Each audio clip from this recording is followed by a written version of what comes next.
Joining me on Extraplasm podcast for what might have been a really epic episode, given that it's episode 50, if we hadn't already done episode 46. But someone who's been a friend of the podcast since the beginning and who I appreciate tons, Craig Goldberg of Yes Have Some Podcast is joining us on the show. Craig, how are you doing? Good. Thank you for having me. I was trying to figure out, have I only done this show one time? I think you did it twice. I don't remember. But it was last year. Yeah, that's what I mean. Is like we did it in the previous wave of like 46 episodes. I think you were on twice. I see what you're saying. Okay. Well, congratulations on mile marker 50 and mile marker 46. I was bummed. I tried to make it work so that I could join the commentary episode, but I did not. I did not make that happen. That's why we said you come later, so that you're here now. It's good. Yes. Now I would like to do my own commentary by memory. Although Abigail, my co-host, my co-pilot, and, your co-everything, my co-everything. We watched Afterlife the other day on a whim because I have it. I've got a lot of DVD and digital copies of Afterlife. Like I got rid of most of my Blu-rays, but I have all my Ghostbusters stuff. So, but it's on my Apple account. I think I maybe bought it on there when it first hit digital. But anyways, that's boring. We watched it, and I hadn't watched it in 4 or 5 months because I try not to watch it too much. I want it to be it's actually funny. We were just talking about this on YHS. I just recorded with Jacob. With nostalgia movies, stuff from my childhood. I mean, I could watch Ghostbusters and Ghostbusters 2 and Terminator 2 on repeat and never, because it's comforting and you don't get burnt out. But on modern movies, even Ghostbusters, I don't want to watch it too much. So all that to say, I like Afterlife, and you guys did a great commentary, and I'll do whenever you do whenever the Firehouse commentary happens. Yeah, no, for sure. Be there. I want to do more commentaries as time goes on. I want to do, I've joked lately that I want to do a Firehouse commentary when it comes out, obviously, but I really want to do a commentary for the show West Cut, like that, the cut that they've been showing at the Alamo Draft Houses. Jason Reitman took to the UK. It would be kind of fun to do like a commentary track to that sort of like early cut of the film, and to be able to go, okay, let's talk about all the things that are different between this one and that one and weigh in on it. So maybe we'll do that at some point too. That would be fun. Yeah. We should get Jason Reitman for that. Yeah. I'm sure he'll just come on the show. I'm sure he'll just be like, I can call him anytime. Do you have 2.5 hours to kill to talk about the most nuanced, nerdy, like, because as a fan, first of all, if you've never watched that cut, it's wild. It's amazing. I love it. It's insane, and it's like almost every single scene is at least a little different, or a little longer, or a little shorter, or alternate takes. Like it's just and it's cool because I don't know of any other movies. I'm sure stuff like that exists for other movies. I'm sure there's a Blade Runner fan out there like, actually.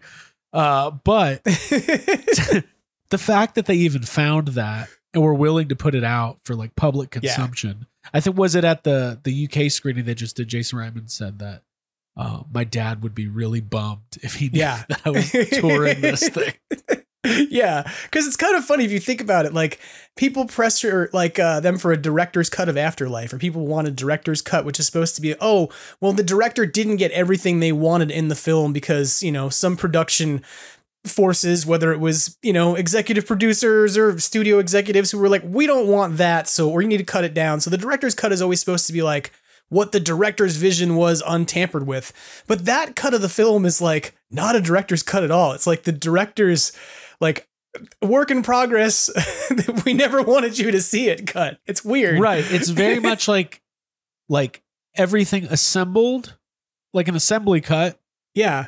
But there's just no music. There's no effect. It's just like it's a weird thing. And it's funny. In our bedroom, we have a VCR and VHS combo television type setup, and we watch all of our old favorites all the time because there's no cable or anything in there. because it's 2023 and who would have cable?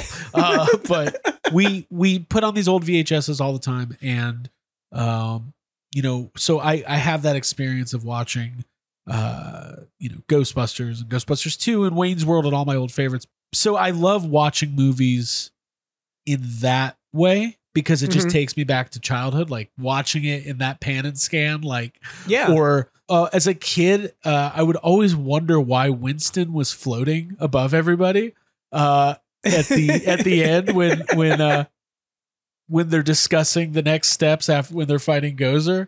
And, if you watch it in widescreen, he's just hunched over. But like when you watch it on a 4:4 scale TV or whatever, like I was always like, why is Winston floating? Like I never understood that.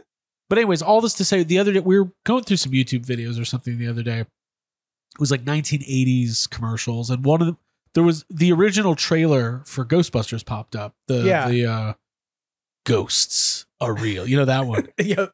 And I was trying to put myself in the mindset of like, what would it have been like? Let's say I'm 17, 18 years old, 1983, 1984. I'm a huge, I loved Caddyshack. I love Animal House. I love Stripes. And I see that first trailer for Ghostbusters, and then Bill and Dan and Harold popped up. I would have lost my mind. Like it almost like it took me 40 years for it to click. Like, oh, that's why it's so good. Yeah. Because these guys were the best. Yeah, it would be like now, like taking, and I'm not that I'm a huge fan of all these people, but it's like, imagine if you took the cast of The Hangover during the peak of the Hangover movies, and you just were like, they're going to go make this now. Like the same people who went and watched 3 Hangover movies for some reason. I don't know why. Like they would have went and watched that too, First of all, yeah. Well, there's a Ghostbusters Hangover connection. Which is, I don't know that I know this. Well, it's Ivan Reitman kind of, sort of discovered Todd Phillips. Okay. And kind of shepherded his career and helped. I think he produced Road Trip, and Old School, and then obviously Hangover. So there's a great podcast interview of. This is the most random thing ever, but it's Ivan Reitman interviewing Todd Phillips about Joker, the Joker movie. Okay. After that came out, they did it it's some sort of like film series or something. I don't remember what organization did it, but it was basically like they did a screening of Joker, and then Ivan interviewed Todd Phillips afterwards. And now I'm second guessing myself. Like it wasn't Jason Reitman, was it? I'm 99% sure it was Ivan Reitman. But anyways, The Hangover. What are you gonna do? But anyways, yeah, I love Ghostbusters. That's what this was all about. I'm second guessing myself. Yeah, a DGA. Okay, it was the Directors Guild podcast. Yeah. Joker with director Todd Phillips and Ivan Reitman. You can find it on whatever they call that thing, iTunes, Apple Podcasts. Apparently, you can also find when they were on the Howard Stern show together, and apparently Ivan tells the story of how director Todd Phillips was first discovered. So there you go. There's lots of things I had no idea. That's enlightening. Thank you. Anytime Abby tries to like roll her eyes about, because like she does this thing where Abby and Jacob like to gang up on me because I really liked Joker, and I'm like, well, Ivan Reitman also liked it, so deal with. It's kind of like, I'm not a huge fan of Space Jam, but I still have to admit that Bill Murray was in Space Jam, and the reason that Bill Murray was probably in Space Jam is because Ivan Reitman had his hand in Space Jam. I don't know if it's a hot take, but Space Jam is quite literally bad. Mm-hmm. like it's pretty terrible. There's some good stuff in there, and Bill Murray is funny, and it's and that's coming from. You're never going to have a bigger Michael Jordan fan on this podcast than me. I am a big 90s Chicago Bulls fan. I grew up in Chicago in the 90s. So you had a starter jacket that was really puffy. And listen, I've always been a strange. I had one. That's why I can say this. I never had a Bulls one for some reason. Like when it came time, there came a time in every young man's life.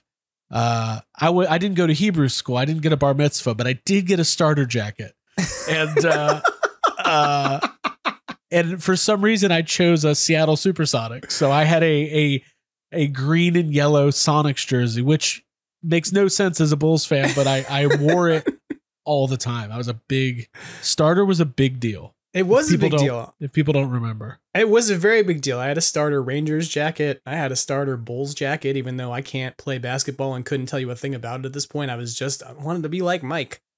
I'm very clearly not like Mike whatsoever. I don't look like him. I don't play basketball like him. I don't sound like him, but you've got a microphone. I have a mic, but I gave up drinking Gatorade a long time ago. It's Michael Jordan producing properties wore off, and I'm no longer like Mike. Sorry, everyone. There you go. Yeah. I don't even know how we got down this rabbit hole. Oh, we were talking about Afterlife. So yeah, this is all coming back to, I watched Afterlife recently. Great film. Yeah. Loved it. Enjoyed every second of it. Michael Jordan was in it. He's You know what? It's the only thing that would have made it better.